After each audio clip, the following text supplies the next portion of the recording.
Now, we go to the last session of the day and the part, and that is on chronic diseases. Now here in chronic disease, we shall see the Psora, secondary Psora, symptoms of secondary Psora which have been given in chronic disease by Henneman. And it's a very long account, and it is described like a drug. The picture, the common symptoms found in Psora, it has been long neglected. People have not given much importance to it. With you, we will be making a reading of this, and after this class, you can open the book of chronic disease and go through that. We have divided it into three parts. First part, we have seen the Psora mind already in the last lecture. Now, head, neck, face and throat symptoms we shall be seeing. Now, secondary Psora body, part 1. So, first is head. Head covers 31 symptoms here. Then sensorium, inner head, outer head, under neck, throat and voice and larynx. Then here sight and eyes under face, hearing and ears, nose, upper face, lower face, teeth and gums, then inner mouth.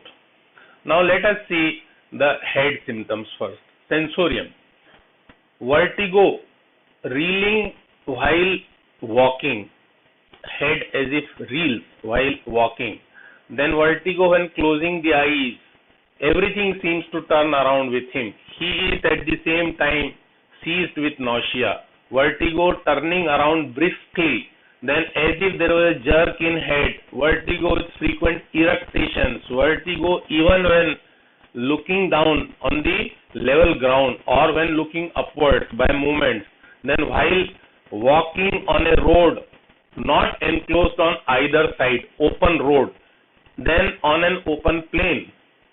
Then vertigo, she seems to herself now too large, thinks that she has become very large. Now too small, she has become very small. Then vertigo resembling a swoon, jhule ke mafik, passing over into unconsciousness. Then after vertigo, there are symptoms of dizziness. Then open air causes dizziness and drowsiness. Everything at times seems dark and black. So while walking or stooping or when raising himself from a stooping posture. In short, we see all varieties of vertigo and dizziness covered by the Psora features, secondary Psora. They are the manifestations of Psora. Then, inner head. Inner head symptoms, rush of blood to the head. Then, while the mind is uneasy with anxiety and disinclination to work, heat in the head and in the face, not uncommonly accompanied with coldness of hands and feet.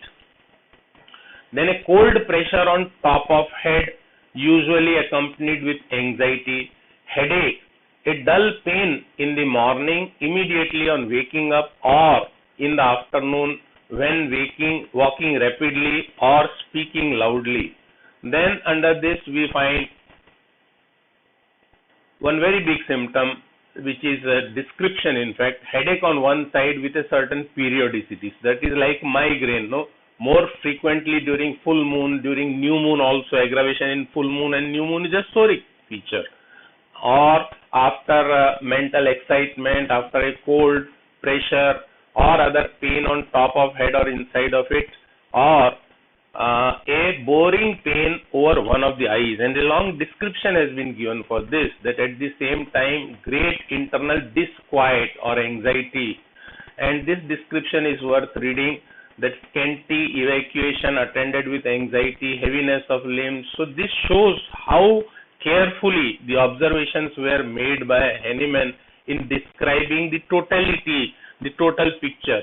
So this I will not read it incomplete, but tell you that this shows that before these attacks there are frequently jerks of the limbs during sleep, starting up from sleep, anxiety, gnashing of teeth in sleep, and tendency to start at any sudden noise. then headache daily at certain hours, stitching at the temples, then attacks of throbbing headache, headache as if skull were about to burst open, then headache, drawing pain, headache, stitches in head, passing out at the ears. At the same time, everything frequently appears dark before her face. Then rolling noise in the brain, singing, buzzing, then humming and thundering. Then outer head. The symptoms of head we have seen, symptoms of outer head is the skin, etc. Here, the scalp full of dandruff, with or without itching. Then eruptions on head, tinea capitis, all types of skin eruptions you see. Then the hair of head as if parched, jal gaya jaise. The hair of the head frequently falls out, falling of hair mostly on the front. Then different areas. Then under the skin are formed painful lumps which come out and pass away, the bumps and round tumors, which also in rare cases pass on to suppuration, pus formation. Feeling of contraction in the skin of scalp and face. So that is outer head. So in this way, these 31 symptoms of head are there. Then in sensorium has come again, sorry. So now we shall see the neck. Here under it there is throat first, burning in the throat, then frequent mucus deep down the throat in the fauces, which he has to hawk up and expectorate frequently during the day, especially in the morning. This is found commonly in bronchitis, commonly in conditions of throat, chronic sore throat, then frequent inflammation of throat and swelling of parts used in swallowing. So these throat symptoms. Then there are symptoms of voice and larynx. Here, hoarseness after the least amount of speaking, little speaking, the voice becomes hoarse. She must vomit in order to clear her voice.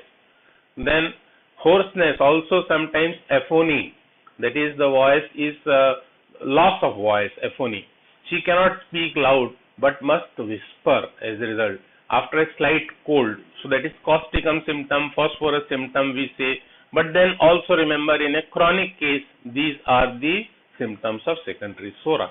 Constant hoarseness and aphony for years. He cannot speak a loud word. Suppuration of the larynx and of bronchia. That is laryngobronchial thysis. That is called TBL, tracheobroncholaryngitis. TLB, tracheolaryngobronchitis.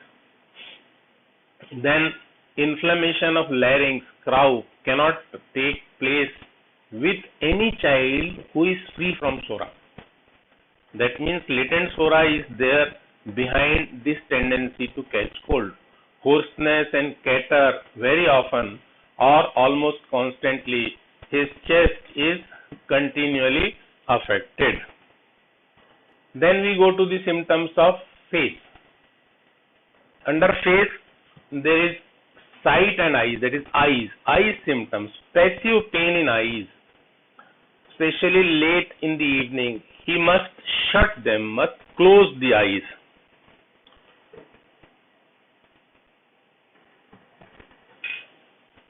Then he cannot look long at anything, else everything flickers before him. Objects seem to move.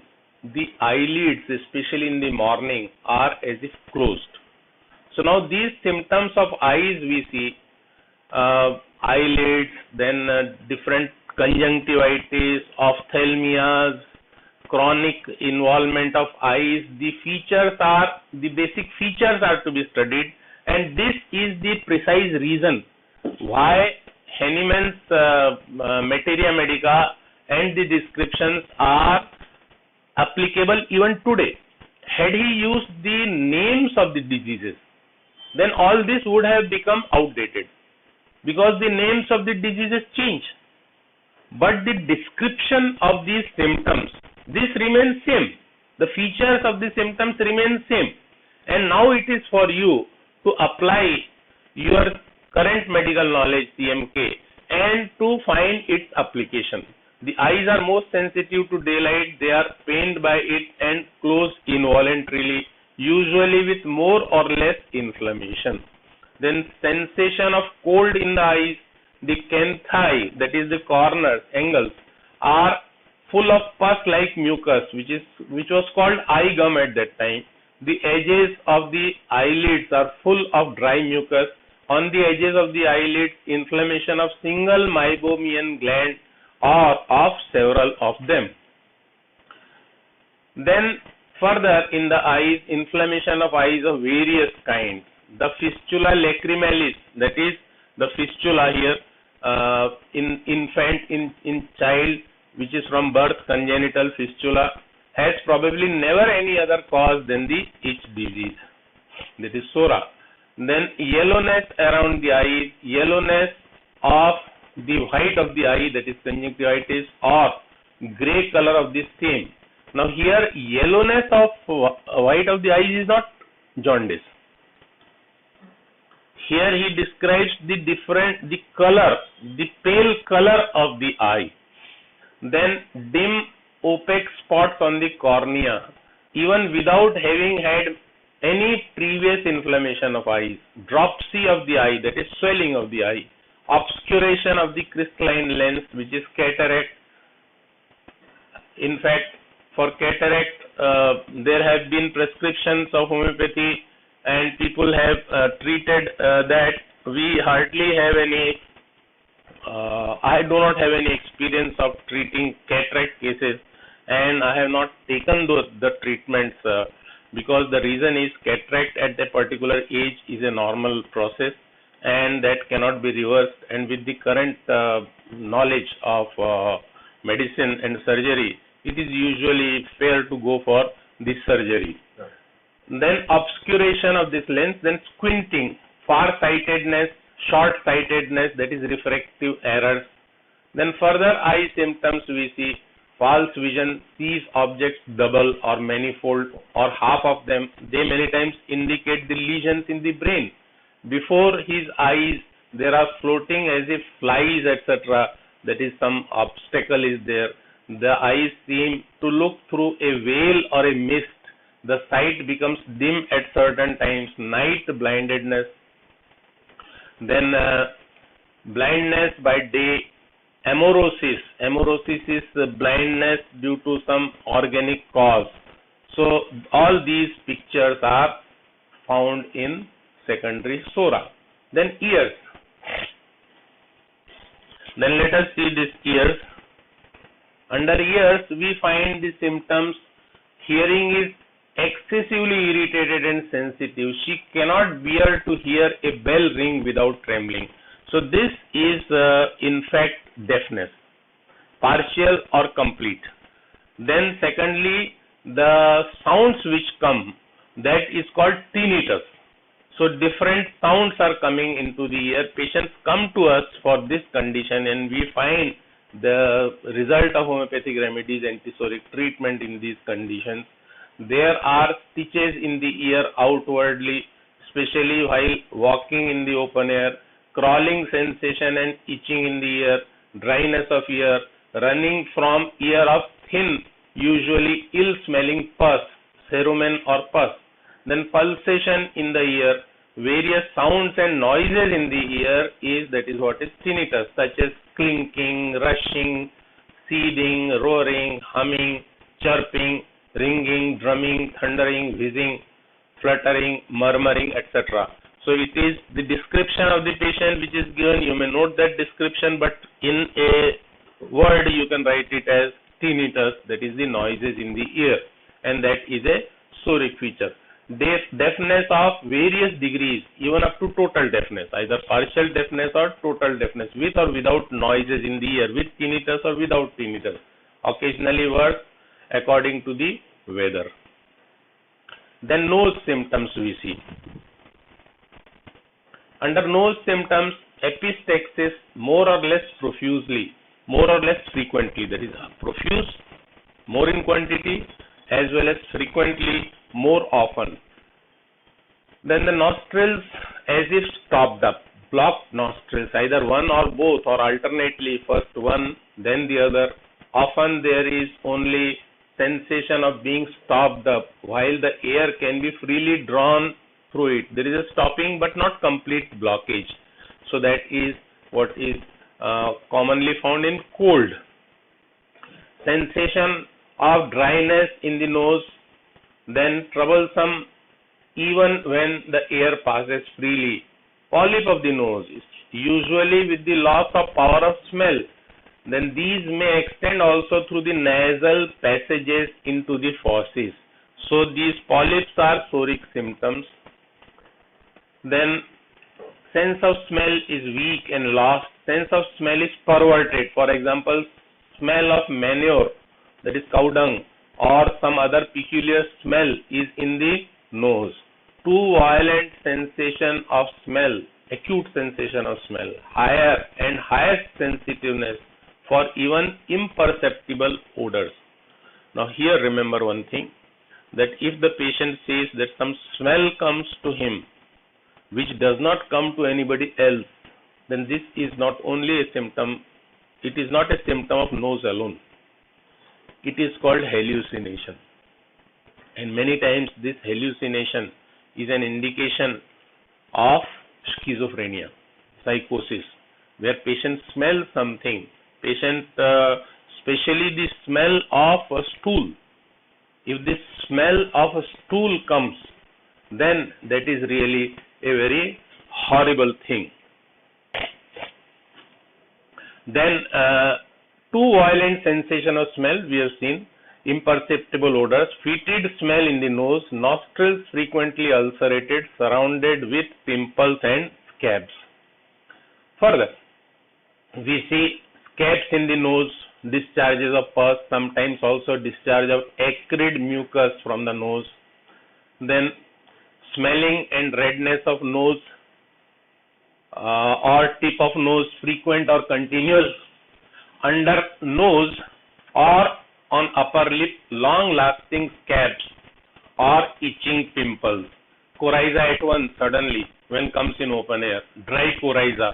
Now these are the symptoms which you will come across in allergy also. Dry coryza is allergic rhinitis.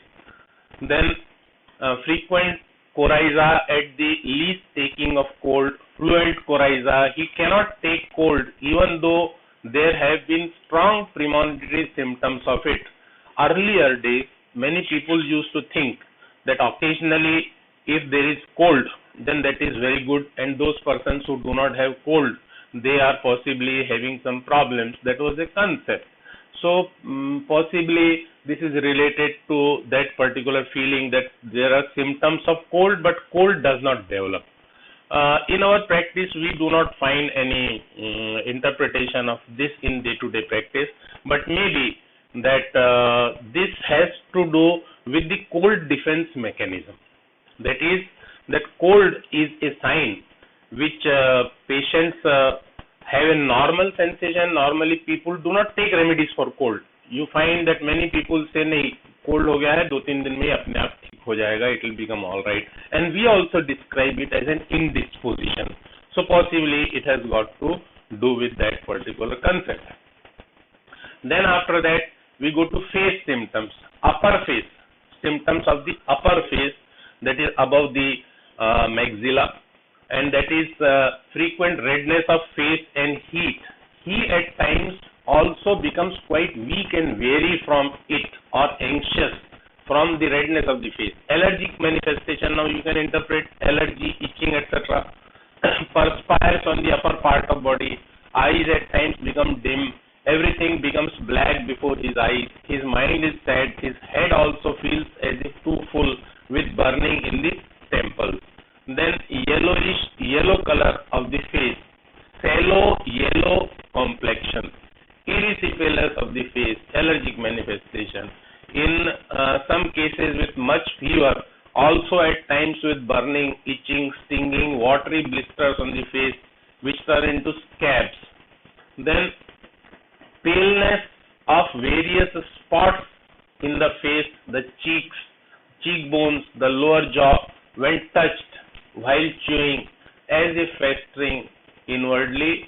Also like stitches and jerks, especially in chewing, there are jerks, stitches and a tension so that he cannot eat. Now during chewing or speaking, there is at times also a similar twitching on the sides of the head, where protuberances like painful bumps often arise.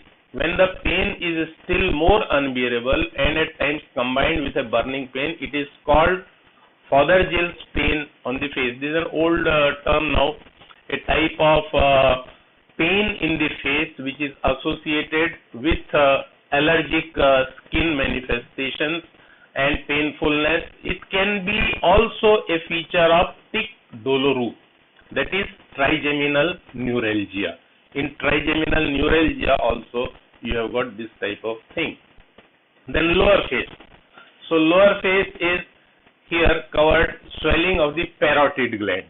Then often with stinging pain in the glands. Then the red of the lip is quite pale. The redness that is anemic instead of redness. Now remember here in sulfur you find the redness, vermilion red lips. So that is the one population, one group of patients.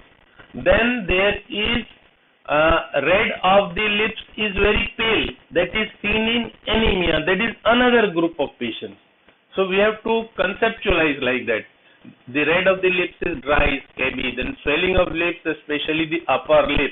Now there are these again allergic skin conditions are there because allergy covers this part of lips very commonly. The inside of the lips is lined with little sore or blisters, very painful, coming and passing away.